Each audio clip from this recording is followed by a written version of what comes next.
Hey, P2P membership and daily mobility series, folks. We're getting into the lumbar spine and another pelvic movement. So the first one that we're going to work on today is the pelvic hourglass. And really quick before that, we talked a little bit in the, I think it was the thoracic spine video, that daily mobility sequence on proprioception. So unjamming joints and creating better proprioceptive maps. So what is proprioception? It's the body's 3D map of where it is in space and time, and it's our movement and awareness map. So really important to just move safely through the world, to decrease threat, reduce injury risk. So with that, we're going to get into something that can help with awareness of where the hips are, the pelvis is. And so with the feet in a neutral stance, I'm going to start moving my hips in a circular fashion.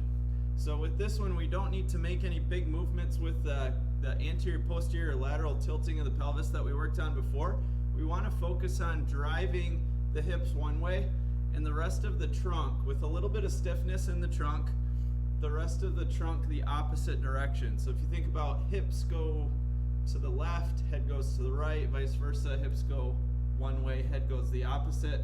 And again, a little bit of stiffness or rigidity in the trunk to keep the spine nice and stable in this movement. And we can then go into, once we got the circle down, different foot positions. So we could turn the feet out and work on hourglass here, and we could also turn the feet in. So let's do a quick assessment. Didn't assess at the beginning, but let's do a quick squat and then have you walk a little bit.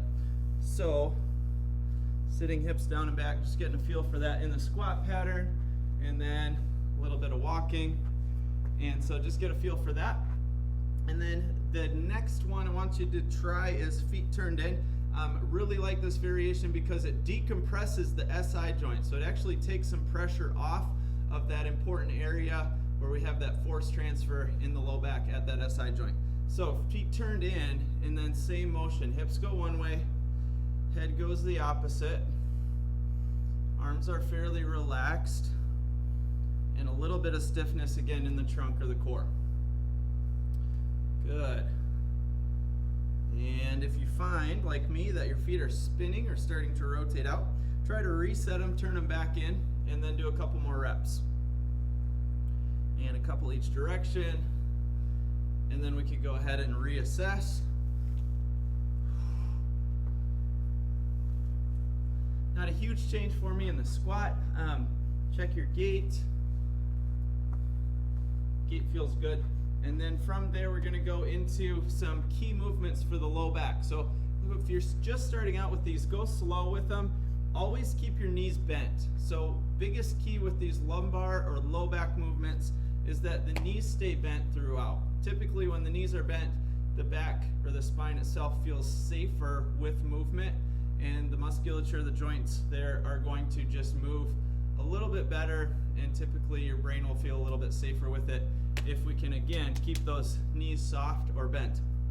The first one we're going to work on is a front circle. So thinking about the lumbar spine being the driver of the focus area here, we're going to tilt to the side, let this opposite arm drop forward and across. Okay, so arms are relaxed. That's the lateral movement. Then we're going to shift forward, come through the front, back to the other side, and again this arm is relaxed on the opposite side. It sort of drops or rolls across the body, and then we're going to stand it back up tall. We can go back the other direction. Remember, knees bent, side, gently rolling through the front, up the other side, and then back up tall. I find that a visual addition to this is fantastic, of letting the eyes go where you're going, and maybe just a little bit before, a split second before. So if I look to the side, look down, look to the other side, the eye position sometimes helps direct a better, more efficient movement. From there, that's the front circle. Let's reassess. So go ahead and go into your squat. So maybe a little bit better on that one for me. Hope it was for you. You can again journal these as you're going. Then we're going to go into a back circle. So the lumbar back circle, knees are going to start bent again. You can touch or skin stim that low back just to remind your brain, hey, this is where it is. We actually have a kind of low amount of receptors or mechanoreceptors, nerve endings in the lumbar spine, which in theory is one of the reasons that it's one of the most prevalent areas that people experience pain. So doing a little bit of touch, putting a little icy hot, like a warm or cool pack on there, just to, again, increase your brain's awareness of that area, can be great to couple with these drills. So sensory, motor, working together. Bend the knees. We're going to go in the same start position. It's a side bend or lateral flexion through that lumbar spine. So we're focusing on the low back again, and we're going to extend. As we go into extension, I like to bring the hands across the chest, around to the other side. Arms can relax down, and then we're going to lengthen back up nice and tall. We'll go back to the other side. Remember to keep the knees soft and bent.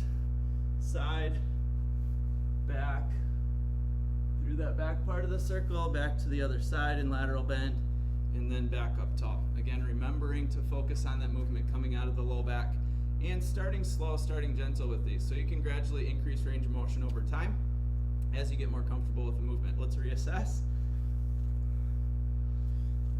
Good, so feeling pretty good. And then if we put front circle and back circle together, you might have guessed it, it's a full circle. So we're gonna bend the knees, make sure the knees are bent with the start always, and then try to finish there too with the knee bend. Let's go to the side, roll through the front, go to the other side. We're going right into the back, so hands come across the chest, knees are bent, other side, and we finished where we started in that side bend, and then back up tall. If we went that way, of course we can go the other way. So side, roll gently through the front, going right into the back part of the circle. Eyes can be up and back, eyes can come to the other side, and then we're back up tall. So full circle, go ahead and retest, see how that's feeling for you. And for me, those are really nice. Get a better result from that, range of motion wise, and just smoothness of movement in the squat compared to the hourglass. So again, make a note and keep practicing your daily mobility. Thanks so much, and we'll see you in the next video.